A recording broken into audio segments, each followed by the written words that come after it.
Hello and welcome to my channel, or welcome back to my channel. My name is Jay and this is a web of classic tales. If you're enjoying the videos, please like, subscribe, and share. If you want notifications every single time a new video is uploaded, please click on the little bell icon. Today we will continue reading Henry James, The Turn of the Screw. Oh, she let me know as soon as, around the corner of the house, she loomed again into view. What in the name of goodness is the matter? She was now flushed and out of breath. I said nothing till she came quite near. With me? I must have made a wonderful face. Do I show it? You're as white as a sheet. You look awful. I considered. I could meet on this without scruple any innocence. My need to respect the bloom of Mrs Grose's had dropped, without a rustle, from my shoulders, and if I wavered for the instant, it was not with what I kept back. I put out my hand to her, and she took it. I held her hard a little, liking to feel her close to me. There was a kind of support in the shy heave of her surprise. You came for me for church, of course, but I can't go. Has anything happened? Yes, you must know now. Did I look very queer? Through this window? Dreadful. Well, I said, I've been frightened. Mrs Grose's eyes expressed plainly that she had no wish to be, yet also that she knew too well her place not to be ready to share with me any marked inconvenience. Oh, it was quite settled that she must share. Just what you saw from the dining room a minute ago was the effect of that. What I saw just before was much worse. Her hand tightened. What was it? An extraordinary man looking in. What extraordinary man? I haven't the least idea. Mrs Grose gazed round us in vain. Then where is he gone? I know still less. Have you seen him before? Yes, once, on the old tower. She could only look at me harder. Do you mean he's a stranger? Oh, very much. Yet you didn't tell me. No, for reasons. But now that you've guessed... Mrs Grose's round eyes encountered this charge. Ah, I haven't guessed, she said very simply. How can I if you don't imagine? I don't in the very least. You've seen him nowhere but on the tower, and on this spot just now. Mrs Grose looked round again. What was he doing on the tower? Only standing there and looking down at me. She thought a minute. Was he a gentleman? I found I had no need to think. No. She gazed in deeper wonder. No. Then nobody about the place. Nobody from the village. Nobody. I didn't tell you, but I made sure. She breathed a vague relief. This was, oddly, so much to the good. It only went indeed a little way. But if he isn't a gentleman, what is he? He's a horror. A horror. He's... goodness help me if I know what he is. Mrs Grose looked around once more. She fixed her eyes on the duskier distance, then, pulling herself together, turned to me with abrupt inconsequence. It's time we should be at church. Oh, I'm not fit for church. Won't it do you good? It won't do them. I nodded at the house. The children. I can't leave them now.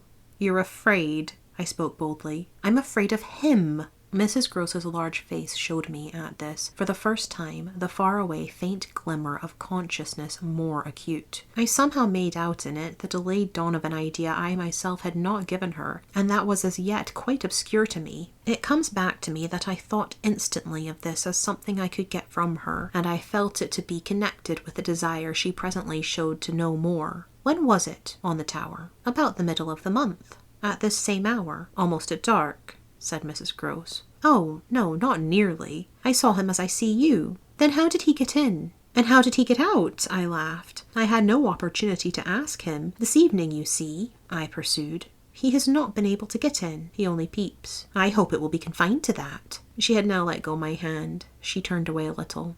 I waited an instant. Then I brought out, Go to church. Goodbye, I must watch. Slowly she faced me again. Do you fear for them? We met in another long look. Don't you? Instead of answering, she came nearer to the window and, for a minute, applied her face to the glass. You see how he could see, I meanwhile went on. She didn't move. How long was he here? Till I came out. I came to meet him. Mrs Grose at last turned round, and there was still more in her face. I couldn't have come out. Neither could I laughed again. But I did come. I have my duty. So have I mine, she replied, after which she added, What is he like? I've been dying to tell you, but he's like nobody. Nobody, she echoed. He has no hat. And then, seeing in her face that she already, in this, with a deeper dismay, found a touch of picture, I could quickly add stroke to stroke. He has red hair, very red.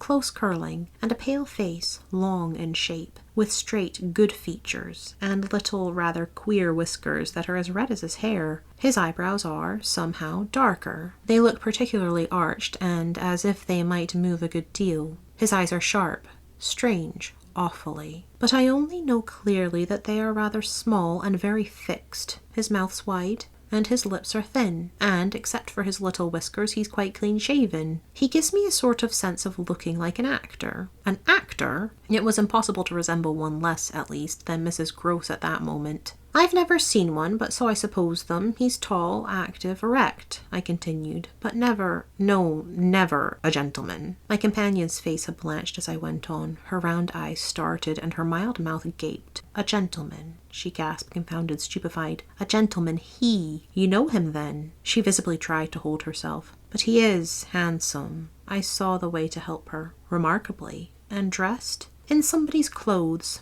They're smart, but they're not his own. She broke into a breathless affirmative groan. They're the master's. I caught it up. You do know him. She faltered but a second. Quint, she cried. Quint? Peter Quint, his own man, his valet, when he was here, when the master was. Gaping still but meeting me, she pieced it all together. He never wore his hat, but he did wear, well, there were waistcoats missed. They were both here last year. Then the master went, and Quint was alone. I followed, but halting a little. Alone. Alone with us. Then, as from a deeper depth, in charge, she added. And what became of him? She hung fire so long that I was still more mystified. He went too, she brought out at last. Went where? Her expression at this became extraordinary. Goodness knows where. He died.